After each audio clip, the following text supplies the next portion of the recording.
সূরা ফাতিহা। বিসমিল্লাহির রহমানির রহিম।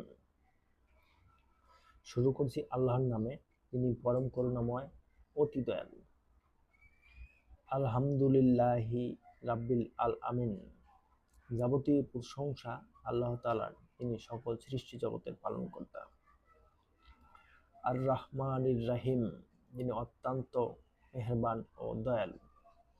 মালিক ইয়াউমিদ্দিন, বিচার দিনের একমাত্র অধিপতি। ইয়াকা নাবুদু ওয়া ইয়াকা নাস্তাইন, আমরা একমাত্র তোমারই ইবাদত করি এবং শুধুমাত্র তোমারই প্রার্থনা করি। ইহদিনাস সিরাতাল মুস্তাকিম, আমাদের সরল পথ দেখাও। সিরাতাল্লাযিনা আনআমতা আলাইহিম গায়রিল মাগদুবি আলাইহিম ওয়ালাদ-দাল্লিন, সে সমস্ত লোকের পথ যাদের তুমি নিয়ামত দান করেছো, তাদের পথ নয় যাদের প্রতি তোমার গজব নাজিল হয়েছে এবং তারা পথভ্রষ্ট হয়েছে।